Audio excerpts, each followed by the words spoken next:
Mga kaibigan, isa na naman pong magandang hapon po sa inyong lahat. Purihin po ang ating Diyos sa oras na ito dahil sumapit na naman po ang hapon. At pagpasensyahan nyo na mga kaibigan kasi naghintay pa po ako na dumating yung 5 o'clock para po tumigil po yung nagtatrabaho dito po sa aming kapitbahay kasi ang trabaho po nila ay from 7 a.m. to 5 p.m. At kung meron man po silang pahinga ay kaunti lang, halos hindi nga yata nagpapahinga, baka kontrata po yung kanilang ginagawa. Kaya yun, naunawaan naman po natin, pero mahigit isang buwan na po talagang hinika na po ako sa amoy ng pintura. Tawag dito, hindi po kami makaidlip kahit sa araw. Maghapon po may drilling, may pukpok sa pader, may pintura, talagang grabe, pero wala po tayong magagawa kundi ang magpasensya. Dahil ganun po ang kalakaran dito sa mundo mga kaibigan. At bagamat hapon na po tayo, nais ko lang po na ibahagi itong aklat ni Santiago. Isang verse lang po ito mga kaibigan. Santiago chapter 3 verse 8. Ang sabi po dito, ang dila ay isang apoy, isang daigdig ng kasamaang nakakahawa sa ating buong katawan. Mula sa impyerno ang apoy nito at pinapag-aapoy ang lahat sa buhay ng tao. Purihin po ang Panginoon sa oras na ito. Salamat po sa kanyang salita na atin pong binasa. Sa totoo lang mga kaibigan, sa lahat ng bahagi ng ating katawan ay yan po talaga ang dila ng tao ang nakakatakot, kasi yan po ang bumibigkas ng bawat salita. Ano po, sabi nga po rin sa salita ng Diyos, ang buhay at kamatayan ay nakasalalay sa ating binibigkas na salita. So, ang dila po ay mahirap supilin. Sabi nga po dito sa verse 7, lahat ng uri ng ibon at hayop na lumalakad o gumagapang o nakatira sa tubig ay kayang supilin at talagang nasusupil ng tao. Yan po. Kaya nating supilin ang ating mga alaga, o kaya pag may nakita tayong mga hayop ay isang taboy lang natin ay umaalis ang ating mga alagang aso. Kapag kumakahol, maingay, isang salita lang natin na, "Huy! Tigil!" Tumitigil po ang ating mga alaga. Pero totoo po yan, ang dila ng isang tao ay mahirap supilin, yung ating mga dila, kasi kapag wala po tayo sa Panginoon at wala po tayong tamang relasyon sa Diyos, tamang pananalig sa Diyos, ay talaga pong wala po tayong takot sa kasalanan, wala po tayong takot sa Panginoon, at ang atin pong dila ay hindi po nakakapamili o hindi pumipili ng bawat salita na ating bibigkasin, lalo na kapag meron pong katunggali. Ano po, kapag merong kaaway ang isang tao ay talaga pong paramihan ng salitang masasakit. Kumbaga yung isang masakit na salita, kapag ibinato sa isa ay babatuhin din ito ng mas pinakamasakit na salita. Kumbaga mas mabigat. At ang dila din po ang bumibigkas ng sumpa, ano po, laban sa kapwa, at nakakatakot po yan. Kaya ang kailangan po talaga ay maborn again yung ating mga dila. Bakit? Kasi kapag ang dila po natin ay maborn again, takot na po itong bumigkas ng mga salita na hindi po kalugod-lugod sa harapan ng Diyos, at lalong hindi po mapapasama ang ating pamilya o ang ating kapwa. Ano po, ako man po ay dumaan din dyan sa trabaho ng aking dila noong panahon na talagang hindi pa po ako tunay na anak ng Diyos. Sabi ko nga po sa mga nakaraan kong video kapag ako po ay sinuntok mo ng isang bisis, susuntukin kita ng walang katapusan hanggat may lakas ako. Ganyan po ako nung araw, kaya kapag ako po ay nakarinig ng isang salita noong panahon na hindi pa po ako inaaresto ng lubusan ng ating Diyos, kapag ako po ay nakarinig ng salita na parang yung salita na parang pinatay na ako, yung sinira na ang buong dignidad ko, buong pagkatao ko, alam niyo po, ibabalik ko po yung salita na nakamamatay na, yung salita na parang may kasama ng sumpa, salita na wala ng katakot-takot sa Panginoon, na parang yung binibigkas ng dila ay parang siya na ang may-ari ng kanyang buhay. Ano po? So, yan po ang paalala ng Panginoon sa atin. Alam niyo po, kapag napapanood ko po sa YouTube yung mga nagsasalita ng may mangyayari sa Pilipinas, mayroon akong pangitain na nakikita. Alam niyo po mga kaibigan, huwag po nating paniwalaan sila. Sila po ay hindi po sila tinawag ng Diyos, hindi po sila mga totoong propeta ng Panginoon. Kaya kapag meron po tayong napapanood na ganyan, kasi sila po ay nangailangan lang ng subscribers, nangailangan ng views, minsan ay ginagawa po nilang tawag dito, business, yung ganyan, ano po, yung mga hinuhulaan nila ang mga darating. No, hindi po yun totoo mga kaibigan. Sila po ay nagki-create ng sumpa na para bang inaanyayahan nila in Jesus name. Meron naman akong napanood na scroll ko sa YouTube na sabing ganun, merong sabay-sabay na 3 bagyo in Jesus name. Purihin ang Panginoon sa oras na ito. Huwag po nating paniwalaan yun. Bakit? Kasi nag-i-input po sila ng takot sa mga tao at nag-i-invite sila ng espiritu ng demonyo na salantain ang Pilipinas. Kaya wag po tayong maniniwala sa kanila. Alam niyo po, ang Diyos ay pumipili ng mga totoong propeta at hindi po sa ganyang paraan nagsasalita ang propeta. May gamit po yun, may supporting verse po yun, may suporta pong salita ng Diyos yun, may binabasa ang isang propeta na salita ng Diyos na ito po ay nabibigyan ng Panginoon o ng Banal na Espiritu Santo ng kahulugan, pero meron pong Bible verse. Pero yung mga yan po ay basta na lang yan magsasalita. Totoo po yan. Kasi bakit nangyayari? Kasi nga po ang dila ay para pong apoy yan na mula sa impyerno. Ano pong sabi dito? Ang dila ay isang apoy, isang daigdig ng kasamaang nakakahawa sa ating buong katawan mula sa impyerno. Ang apoy nito at pinag-aapoy ang lahat sa buhay ng tao. Grabe, ano po? So, yung mga nagsasalita po yan, hinuhulaan ang mga parating kesyo ng mga dilubyo. Kaya po nangyayari kasi binibigkas po ng kanilang dila. Kumbaga, lumalabas sa kanilang dila ay ang mga taong yan, ako'y naniniwala na wala po silang tamang relasyon sa Panginoon at hindi po tama yung uri ng kanilang pananampalataya sa Diyos.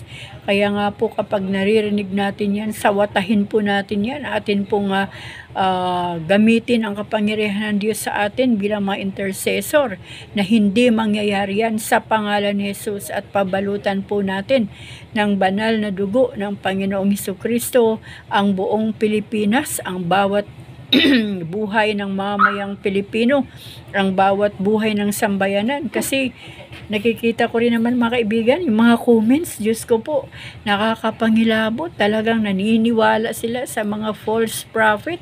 Yung mga bulaang propeta na yan ay na maraming naniniwalang mga tao. Wag po natin gawin yan. Sawatahin po natin ng salita ng Diyos at ng panalangin yung mga ganyang klaseng mga hula sa mga parating na mga araw. Ano po, wala pong ibang babasahin ang buhay natin kundi ang salita ng Diyos. Ang salita ng Diyos ang magbibigay sa atin ng propesya, at ang Biblia lang po ang ating paniwalaan. Huwag po yung sinasabi o binibigkas ng dila ng isang tao na hindi naman talaga tinawag ng Diyos bilang mga propeta. Ano po, so yun lang mga kaibigan, at kahit man po sa ating mga pamilya, huwag po nating bigkasin yung mga salita na negatibo.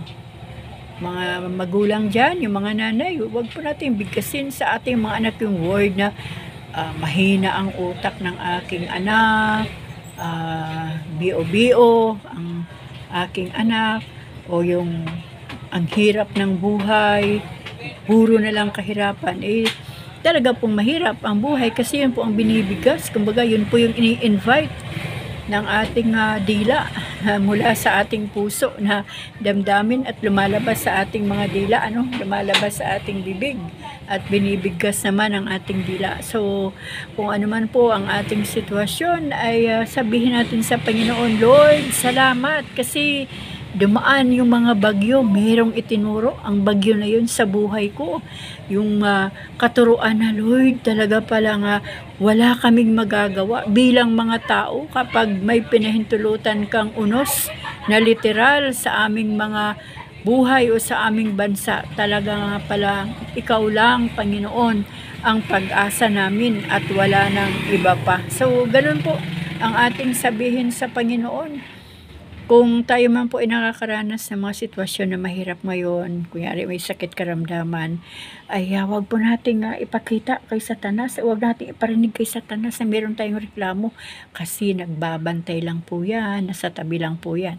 Kapag sinabi ng isang tao na, aray ko, meron akong kanser, aray ko, ang sakit ng aking ulo, ang sakit ng aking tiyan, in Jesus' name, kapag binigkas ng dila yung mga ganyang salita, sasabihin ni Satanas, aba, may cancer ka pala, o sige, palalalain ko pa yan, aba, masakit pala ang tiyan nito, pasasakitin ko pa yan, in Jesus' name.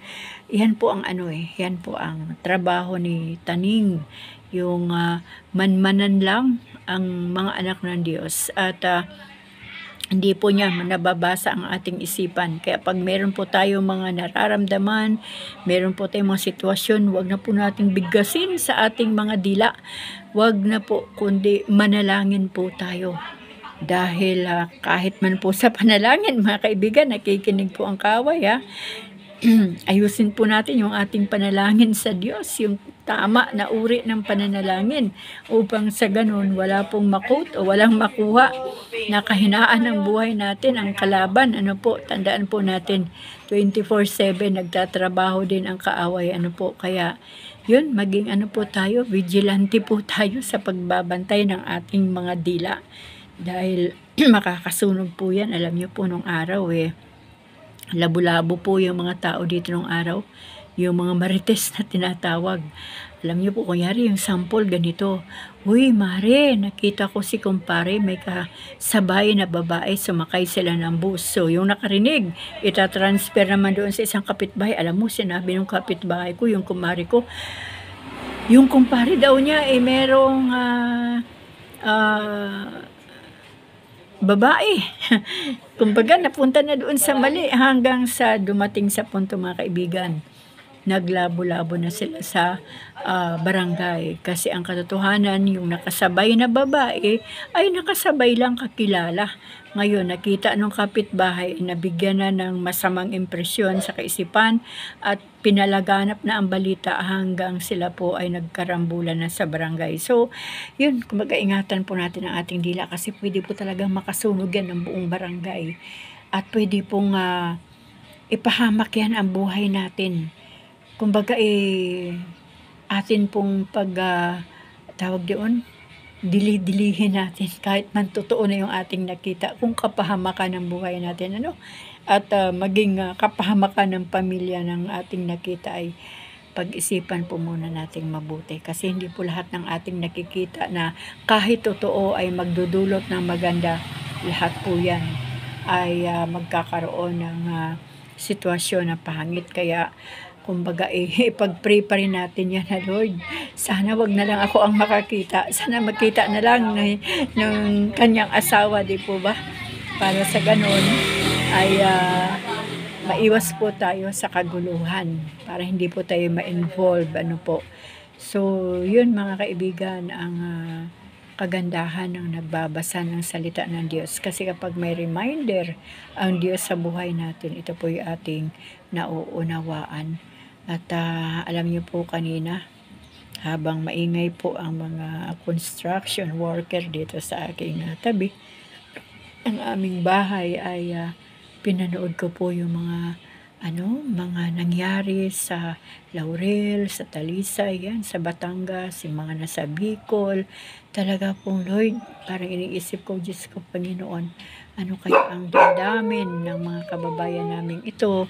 Ano kaya ang nabibigkas nila sa harapan ng Diyos? Yung isang tatay, ang kanyang asawa at ang 5 niya yatang anak o 4 dito po sa Talisay o sa Laurel ay nawala. Sabi ng mga tao ay pumunta sa laot at nangisda yung tatay. Ngunit pag uwi ay natabunan na ng lupa at putik yung kanyang buong pamilya. Masakit po yun. Pero ang Diyos po ang siyang nakakaalam kung bakit po pahintulutan niya ang mga bagay na ito. At ayan, salamat sa Panginoon nga dahil ngayong araw ay medyo maganda na po ang panahon at kahapon ay November 1. Sabi ko nga ay hindi araw ng mga patay kundi araw ng mga buhay, araw ng mga pamilya, araw ng reunion ng mga magpapamilya, magkakapatid, magkakamag-anak kasi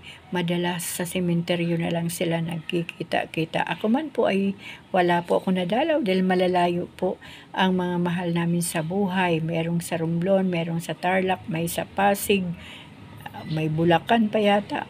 Kumbaga malalayo po mga kaibigan at napakahirap po mag-travel sa panahon ito na nag-iisa ka lang.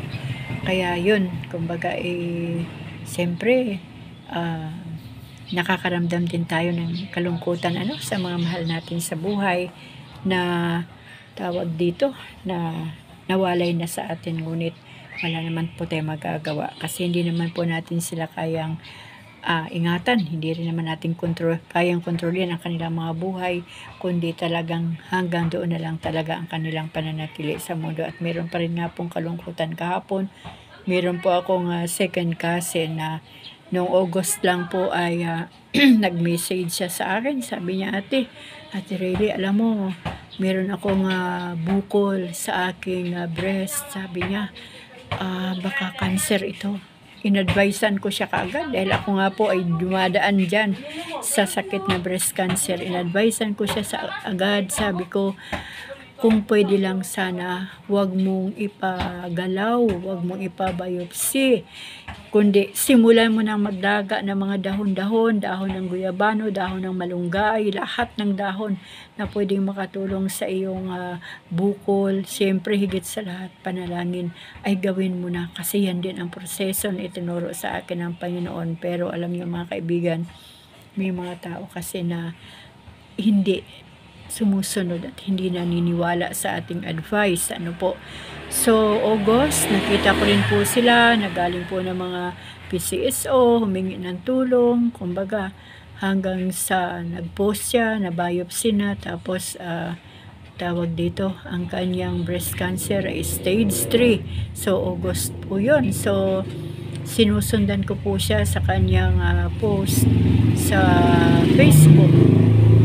Tapos kahapon ng umaga nakita ko na nakapikit ang kanyang mata at meron na pong emoticon na lumuluha yung kanyang ate at yung pinsan ko pala ay wala na. Ibig sabihin pumanaw na ang kanyang buhay dito sa mundo at inisip ko na lang din na siguro hanggang doon na lang talaga yung yung buhay na ipinagkaloob sa kanya ng ating Panginoon.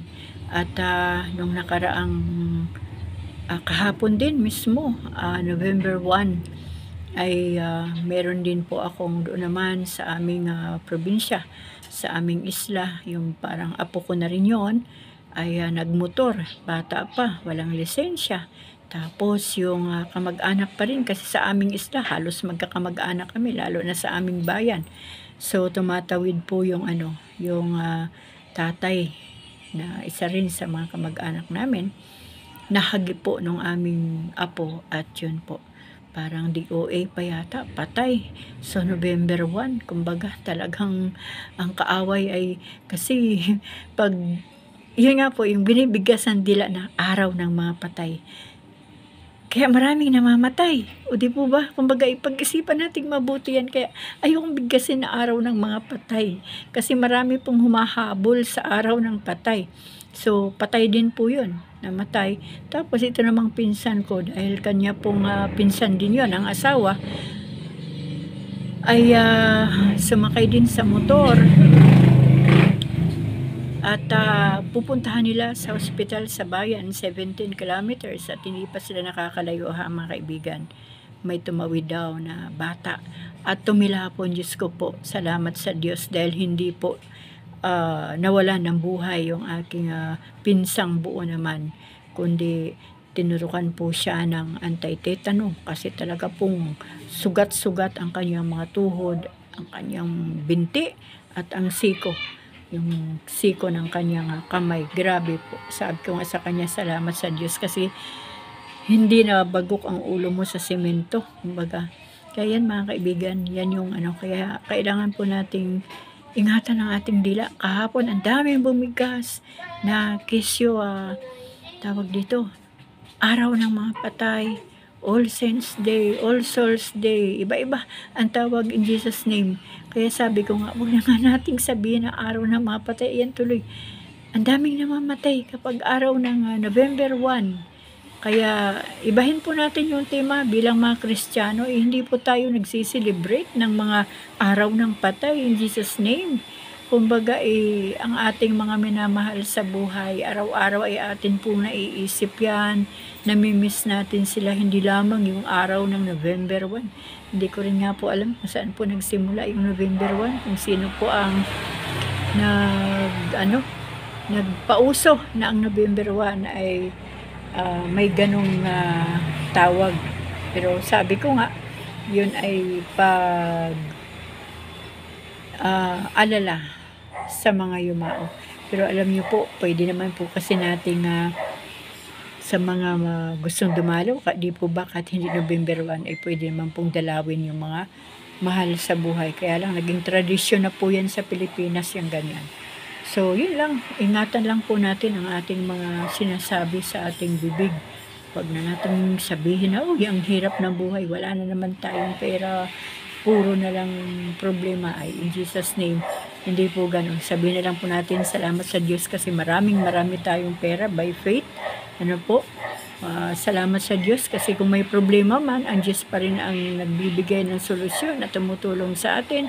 Kung mahirap man ang buhay, ang Diyos pa rin ang tumutulong sa atin para maging maayos ang buhay natin. So always positive po ang ating banggitin, upang sa ganon wala pong ma-quote ang kaaway na negatibo sa binibigkas ng ating mga dila. Ingatan po natin mga kaibigan ang ating salita o yung pagbigkas ng dila, kasi kapahamakan po yan. Tandaan po natin na ang buhay at kamatayan ay nakasalalay po sa ating mga dila, sa sinasambit ng ating mga dila. So yun lang mga kaibigan, nawa po ay nasa mabuting kalagayan lang po kayo, at nawa po ay nagpapatuloy pa rin tayo sa pagbabasa ng salita ng Diyos, dahil marami pa po tayong matututunan dito, at makikilala pa po natin ang Panginoon kung gaano kadami, kalalim, kalawak ang kanyang kapangyarihan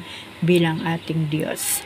Kaya mga kaibigan, muli maraming salamat po sa inyong lahat, at wala po talaga akong ibang dalangin sa bawat ending ng aking video, kundi patuloy po tayong ingatan at pagpalain ng ating Diyos. Ganon din ang ating mga mahal sa buhay, sa pangalan po ng ating Panginoong Hesus. Amen.